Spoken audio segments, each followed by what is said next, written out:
कायेन चित्तस्य पदेन वाचा मलं शरीरस्य च वैद्यकेन यो अपाकरोत्तं प्रवरं मुनीनां पतंजलिं प्राञ्जलिरानतोस्मै।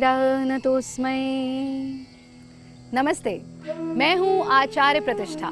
अंतर्राष्ट्रीय योग दिवस पर आधारित ईटीवी की इस विशेष प्रस्तुति योग शक्ति में आप सभी का स्वागत है। हम सब के जीवन का एक ही उद्देश्य है, दुःखत्रय निवृत्ति स्वरूपानंद वाप्तिश्च, यानी हम सब सुखी होना चाहते हैं। ऐसा कोई नहीं है जो दुखी होना चाहता हो।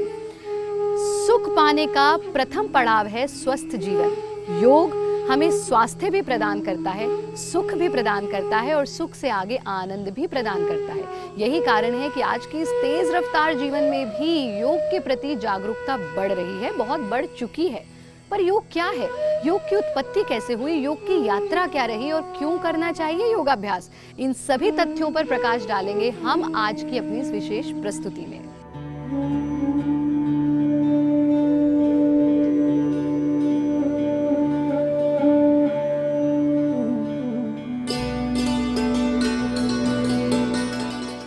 योग एक प्राचीन भारतीय जीवन पद्धति है जिसमें तन, मन और आत्मा को एक साथ लाने यानी योग का काम किया जाता है।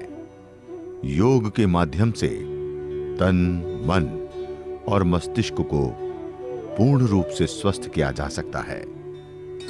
तीनों के स्वस्थ रहने से आप स्वयं को स्वस्थ अनुभव करते हैं।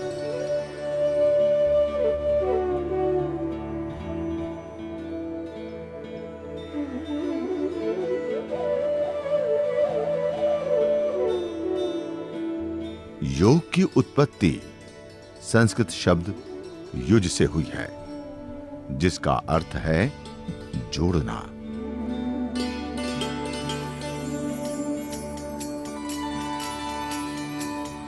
योग शब्द योग की क्रियाओं से स्पष्ट होता है। योग में यौगिक क्रियाओं से तन, मन और आत्मा के बीच संयोग स्थापित होता है, जिससे आत्मिक संतोष प्राप्त किया जा सकता है।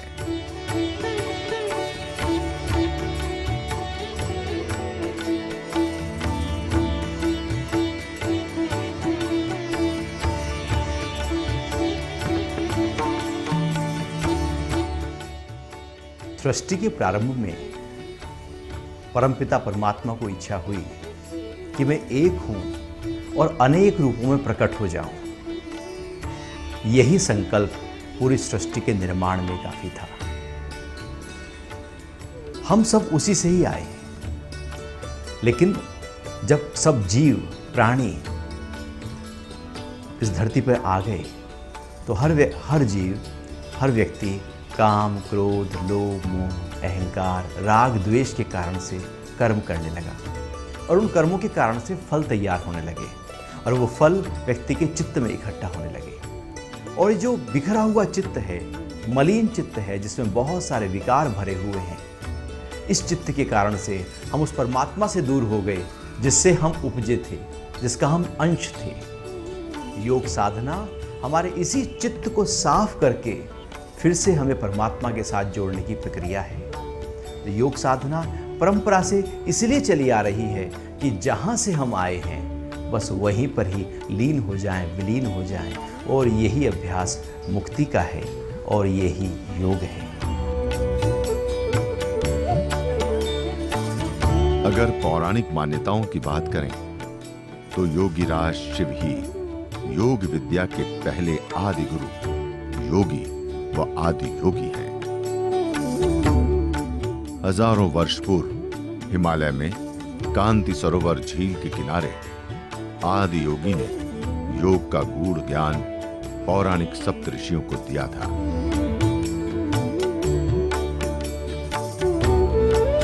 इन सप्तऋषियों ने इन महत्वपूर्ण योग विद्या को एशिया, मध्य पूर्व, उत्तरी अफ्रीका और दक्षिण अमेरिका सहित विश्व के अलग अलग भागों में प्रसारित किया।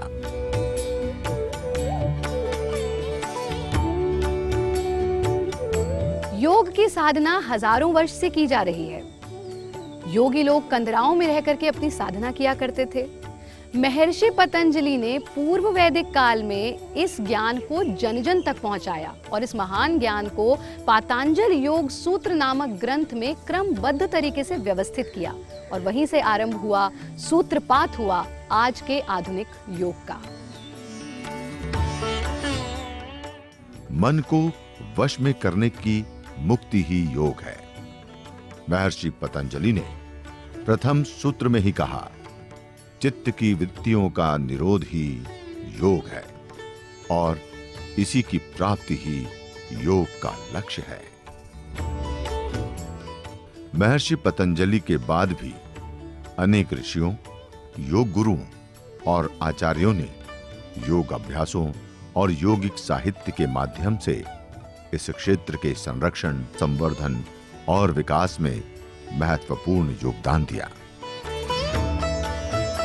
तो महर्षि पतंजलि ने सबसे पहले योग का शास्त्र लिखा जिसका नाम है योग सूत्र। ये योग सूत्र योग का एक बड़ा ही ऊंचा शास्त्र है। 195 सूत्र हैं इसमें। सूत्र मतलब बिल्कुल छोटे रूप में बहुत बड़ी बात कह देना। सूत्र एक फार्मूला की तरह है। केवल 195 सूत्राज में पूरा योग का पूरा अध्यात्म समाहित है। और ये जो पातंजल योग सूत्र है ये बड़ा सिस्टमैटिक है, बिखरा हुआ नहीं है। एक के बाद दूसरा, दूसरे के बाद तीसरा, एक स्टेप बाय स्टेप योग की साधना को बताता हुआ ये आगे बढ़ता है। कहते हैं कि स्वस्थ शरीर में ही प्रभु का वास होता है। इसीलिए ऋषियों ने शारीरिक एवं मानसिक स्वास्थ्य को ध्यान में रखकर ही योग का प्रचार प्रसार किया। ईटीवी की योग पर आधारित इस विशेष प्रस्तुति में अब समय हो चला है एक अल्प विराम का। इस छोटे से अल्प विराम के बाद हम आपको बताएंगे क्या है योग के प्रकार, क्या है योग के नियम और किस प्रकार से योग को अपने जीवन में अपनाया जा सकता है। मिलते हैं एक छोटे से ब्रेक के बाद।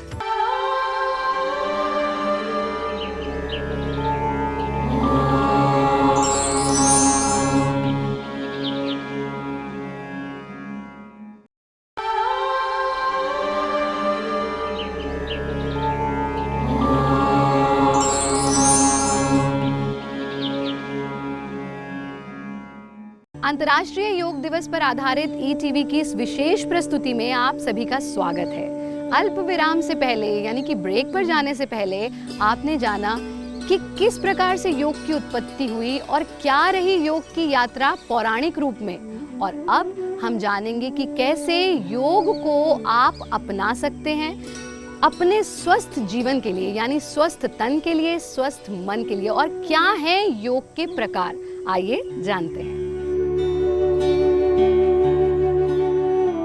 परंपरागत रूप से योग के 5 प्रकार हैं, जिसके अंतर्गत हठ योग, राजयोग, कर्म योग, भक्ति योग व ज्ञान योग हैं। समय के साथ साथ योग के अनेक प्रकार बनते चले गए। राजयोग को अष्टांग योग के नाम से भी जाना जाता है। अष्टांग योग के अंतर्गत उसके 8 अंग आते हैं, जिसमें यम, नियम, आसन, प्राणायाम, प्रत्याहार, धारणा और समाधि है। यम प्रतिरोधक और नियम अनुपालनीय है। इन्हें योग की साधना के लिए आवश्यक माना गया है। आसन से तन स्वस्थ होता है, वहीं प्राणायाम से प्राण नियंत्रित होते हैं और शरीर की रेजिस्टेंस पावर भी बढ़ती है। योग है बाह्याभ्यंतरः शुचि, यानी भीतर और बाहर दोनों से हम पवित्र हो जाते हैं और पवित्रता का सीधा संबंध परमात्मा से है। इसलिए योग के लाभों की जब चर्चा होती है तो शारीरिक स्तर पर हम बिना दवाइयों के अच्छा स्वास्थ्य बना करके रह सकते हैं। मानसिक स्तर पर सारे तनाव की समस्याएं, कुंठाएं, जितने भी हमारे स्ट्रेस लेवल हैं और फियर्स हैं वो सारे समाप्त हो जाते हैं, यानी मानसिक संतुलन मिलता है। तीसरी चीज़ है सामाजिक संतुलन, कि इसमें निर्वैरता का भाव है, प्रेम का भाव है और सह अस्तित्व का भाव है जो हमको सीखने को मिलता है। और योगी के पास में हर व्यक्ति निर्भय होकर के जा सकता है। तो ये सामाजिक लाभ इसका है। और चौथा और सर्वोपरि जो लाभ है जिसके लिए योग का प्रचलन हुआ ऋषियों के द्वारा, वो ये है कि हमें आध्यात्मिक लाभ मिलता है, यानी हम आध्यात्मिक रूप से समृद्ध हो जाते हैं। योग से मनुष्य अपने मन को भटकने से रोकने की शक्ति भी पाता है। इससे स्मरण शक्ति बढ़ती है, नर्वस सिस्टम ठीक रहता है और सोचने समझने की क्षमताएं बढ़ती हैं। योग साधना, योग के विभिन्न आसन, प्राणायाम, ध्यान की टेक्निक्स, सूक्ष्म क्रियाएं, ये सब प्राणों को बैलेंस करने की प्रक्रिया है। जब हम योग करते हैं तो हमारे जितने भी प्राण हैं, 5 मुख्य प्राण होते हैं, प्राण, अपान, समान, व्यान और उदान, और 5 उप प्राण होते हैं। तो ये 10 के 10 प्राण पूरी तरह से स्वस्थ होने लगते हैं। और जब ये प्राण स्वस्थ होते हैं तो पूरा शरीर स्वस्थ होने लगता है। योग चिकित्सा में भी हम प्राणों की चिकित्सा करते हैं, प्राणों को ताकत देते हैं। तो जैसे प्राण बलिष्ठ होते हैं तो शरीर में कितना भी पुराने से पुराना रोग क्यों ना हो, भले वो साध्य हो या असाध्य हो, वो रोग ठीक होने लगता है। योग के लाभ ही लाभ हैं, यानी कि योग देता ही देता है, कुछ लेता नहीं है। योग साधना को दिया गया 1 घंटा बचे हुए 23 घंटों को 46 आवर्स में कन्वर्ट कर देता है, क्योंकि ये आपकी वर्किंग कैपेसिटी को दुगना कर देता है। इतनी ताकत है योग में। योग देखने में बहुत सरल लगता है, लेकिन योग के भी कुछ नियम हैं। जब हम योग साधना की बात करते हैं तो कहा गया कि खावत पीवत सोवत जागत, यानी 24 आवर्स 24 घंटे के लिए आपको योगी बन के रहना है। पर जब हम बात करते हैं योग के अभ्यास की, तो योग का अभ्यास किस समय किया जाना चाहिए, क्या पहन के किया जाना चाहिए, किस स्थान पर किया जाना चाहिए और कैसे किया जाना चाहिए, इसके नियम आइए अब हम जानते हैं। योगाभ्यास करने के लिए सबसे सही समय ब्रह्म मुहूर्त का है, क्योंकि इस समय पेट काफी हल्का होता है और नींद लेने के बाद शरीर रिलैक्स्ड अवस्था में होता है। योगाभ्यास के दौरान शरीर से ऊर्जा निकलती है, इसलिए ध्यान रखें कि योग का अभ्यास धरती पर चटाई, मैट या दरी बिछाकर ही करें। योगाभ्यास के समय दिशाओं का भी महत्व रहता है। प्रत्येक आसन में कम से कम 10 सेकंड का अंतर होना चाहिए। आसन से पहले और बाद में शरीर को स्ट्रेच कर लेना यानी अंगड़ाई लेना अत्यंत महत्वपूर्ण है। लोग कपालभाति कर रहे हैं, मैं पूछता हूँ भैया कितनी बार कपालभाति करते हो, तो वो कहते हैं नहीं हम तो 200 बार करते हैं, कोई कहता है 300 बार करते हैं, कोई कहता है 500 बार करते हैं। अब आप 300-500 गिनती गिन रहे हो तो ध्यान तो गिनती पर है, शरीर पर कहाँ रहा? तो योग है ही नहीं, क्योंकि वहाँ भाव कहीं खो गया। तो भाव को ध्यान रखो और अपनी शरीर की क्षमता के अनुसार योग का अभ्यास करो। जो आपका बल है, सामर्थ्य है, आयु है, जैसा रोग है, उसके अनुसार योग के अभ्यास हो।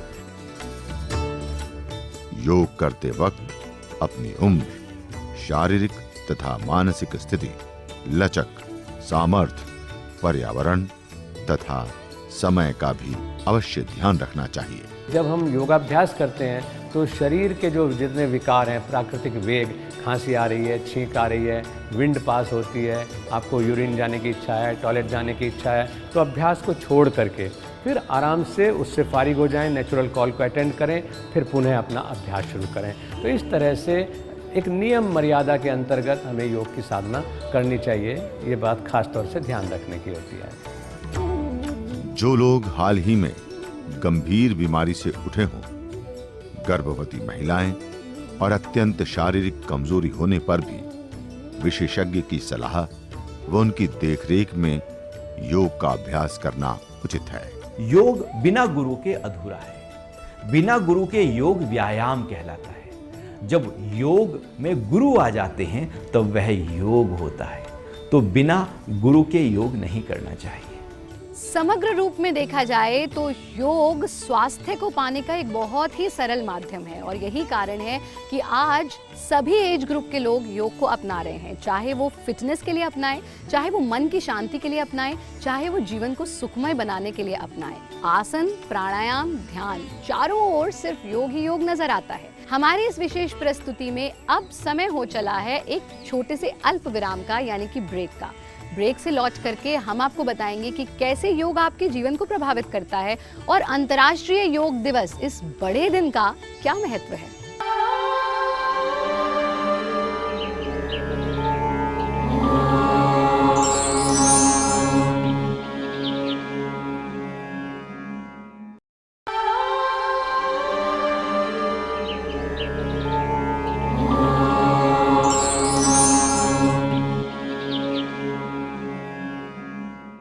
अंतर्राष्ट्रीय योग दिवस पर ईटीवी की इस विशेष प्रस्तुति में आप सभी का स्वागत है। आज के जीवन में तनाव बहुत बढ़ गया है। चाहे कोई भी आयु वर्ग है, वही तनाव से ग्रसित है। बच्चों में बढ़ते हुए पीयर प्रेशर्स, फिजिकल एलिमेंट्स, युवा वर्ग में बढ़ते हुए प्रेशर्स और फिजिकल एलिमेंट्स, और चाहे हमारे बुजुर्गों की शारीरिक समस्याएं, उन सभी का निदान है योग में। कैसे योग आपकी सभी समस्याओं को समाधान करता है, आइए जानते हैं।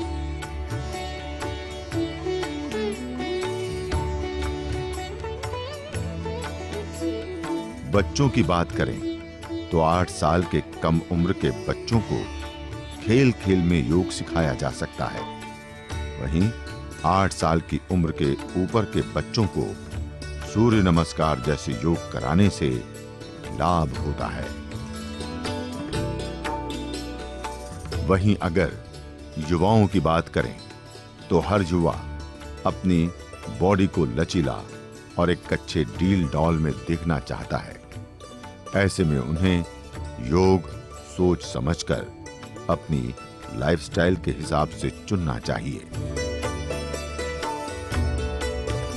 वरिष्ठ नागरिकों की बात करें तो ऐसे में शरीर शिथिल होने के कारण कई तरह की समस्याओं से ग्रसित हो जाता है। ऐसी स्थिति में अगर उम्र और शरीर के मुताबिक योग की कुछ क्रियाएं की जाएं, तो यकीनन बुजुर्गों को फायदा होगा। पतंजलि जी जो पतंजलि योग सूत्र में कहते हैं कि अथ योग अनुशासनम, उनका पहला ही सूत्र अथ योग अनुशासनम, जो उन्होंने अपने सूत्र में बताया है कि discipline is must in life. जब तक आप डिसिप्लिन नहीं लाएंगे तब तक आप अपनी लाइफ में ग्रूम नहीं कर पाएंगे, सक्सेस नहीं पा पाएंगे। इस चीज़ को समझते हुए मैंने अपने लाइफ में काफ़ी चेंजेस देखे, फिज़िकल लेवल पे, मेंटल लेवल पे। तो मेरे को भी बचपन से बहुत मेरी कमर में दर्द रहता था, तो अब मैं योगा रेगुलर करती हूँ। सुबह रोज़ मतलब पता है कि हमें योगा करना, तो सुबह पहले ही आँख खुल जाएगी। और बैक प्रॉब्लम था, थायराइड था मेरे को, तो मेरे को अब थायराइड नहीं है। उज्जयी करती हूँ, उस प्राणायाम करती हूँ, तो मुझे ये सब प्रॉब्लम अब नहीं रही है। ख़ासतौर से जो नई जनरेशन है उसको हमें उसकी बुद्धि भी बढ़ानी है, उसका बल भी बढ़ाना है और उसका समाज में जो है आध्यात्मिक रूप से भी उसको संस्कारों से सक्षम बनाना है। तो योग तीनों में जो है बहुत उपयोगी है। किसी भी स्पोर्ट्स की चीज़ में मैं खुद एक स्पोर्ट्स का पर्सन पहले था। लॉन टेनिस मैंने खेला है, नॉर्थ जोन, बट अब मैं उस लाइन से हटकर मैं योग की तरफ आया हूँ, क्योंकि उसके बावजूद भी मेरा क्रोध, मेरी जो विकृतियाँ थी शरीर की, वो नहीं ख़त्म हो रही थी, समाप्त नहीं हो पा रही थी। लेकिन योग ने वो चीज़ मुझे दी जिसकी मुझे चेष्टा थी। Yoga touches all dimensions of life, physical, mental, spiritual, emotional, even economical. यानी कोई डायमेंशन ऐसी नहीं है जिसको योग न छूता हो। यहाँ तक कि आपके जीवन का काल भी आप बढ़ा लेते हैं योग साधना करके। और मैं ये कहा करता हूँ कि योग साधना के लिए जो आप 1 घंटा 2 घंटा देते हैं, तो इसको कभी भी आप एक्सपेंडिचर मत मानिए। It is an investment. अगर आप 1 घंटा योग के लिए देते हैं, तो अगर वो 4 घंटा बन करके आपको नहीं लौटाता है, तो समझिए आप योगाभ्यास मत करिए। योग की इन्हीं विशेषताओं को देखते हुए 21 जून को अंतर्राष्ट्रीय योग दिवस के रूप में मनाया जा रहा है। 11 दिसंबर 2014 को संयुक्त राष्ट्र ने 21 जून को अंतर्राष्ट्रीय योग दिवस के रूप में मनाए जाने वाले प्रस्ताव को स्वीकृति दी, और आज भारत की ये प्राचीन विद्या विश्व भर में जन जन को लाभान्वित कर रही है।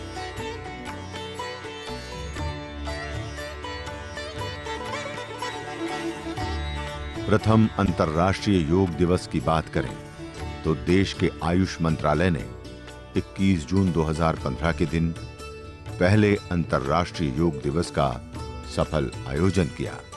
इसके साथ ही 2 गिनीज विश्व रिकॉर्ड भी बनाए गए। पिछले साल यूनाइटेड नेशंस में एक बहुत ही भारी बहुमत से रेजोल्यूशन पास हुआ था कि 21 जून प्रतिवर्ष अंतर्राष्ट्रीय योग दिवस के रूप में मनाया जाएगा। ये जो प्रस्ताव है हमारे प्रधानमंत्री जी की तरफ से सुझाव गया था और उसके बाद बहुत ही कम समय के अंदर ये प्रस्ताव यूनाइटेड नेशंस ने पास करा। हजारों वर्षों से भारतीयों की जीवन शैली का हिस्सा रह चुका योग, भारतीय धरोहर योग का विश्व के कई हिस्सों में प्रचार प्रसार हो चुका है। वहीं संयुक्त राष्ट्र के इस निर्णय के बाद इसका विस्तार और भी तेजी से हो रहा है। ये IDY डेजिग्नेट होने से, हिंदुस्तान के इनिशिएटिव से होने से अभी दुनिया को एक बार रीइटरेशन हो गया कि योगा का ओरिजिन हिंदुस्तान है। दूसरी बात है, अभी जो दुनिया भर जो फैल रहे हैं डिसीजेस, जो हाइपरटेंशन हो, आर्थराइटिस हो, कार्डियक प्रॉब्लम्स हो, इसके लिए योगा के द्वारा सॉल्यूशन हो सकता है। हिंदुस्तान सॉल्यूशन के लिए एक सोर्स हो सकता है, पॉजिटिव सोर्स फॉर सॉल्यूशंस। ये बहुत ही हमारे इमेज बढ़ाने में बहुत कामयाब हो रहा है। योग की पौराणिक मान्यता यही है कि हम परमात्मा के अंश हैं और फिर से परमात्मा में ही लीन हो जाएं। इसलिए योग साधनों के माध्यम से हम अपने चित्त की सफाई करते हैं और फिर से उस आनंद स्वरूप में आ जाते हैं जो कभी नहीं मिटता। योग हमारे हर समस्या का समाधान है, चाहे वो शरीर के धरातल पर है, मन के धरातल पर है या आत्मा के धरातल पर है। और सिर्फ इंडिविजुअल प्रॉब्लम्स ही नहीं, जितनी भी सामाजिक समस्याएं हैं उनका निवारण भी योग में छिपा है। चाहे वो अहिंसा का पालन है, शुचिता का पालन है, ईश्वर प्रणिधान का पालन है, हर जगह योग हमें लाभ ही लाभ देता है। आइए योग को सिर्फ अपने तक सीमित ना रखकर खुद सीखें, जीवन को आनंदमय बनाएं और जन जन तक इसे पहुंचा करके पूरे विश्व को आनंदित कर दें, योगमय कर दें। आज की हमारी इस विशेष प्रस्तुति में इतना ही। धन्यवाद।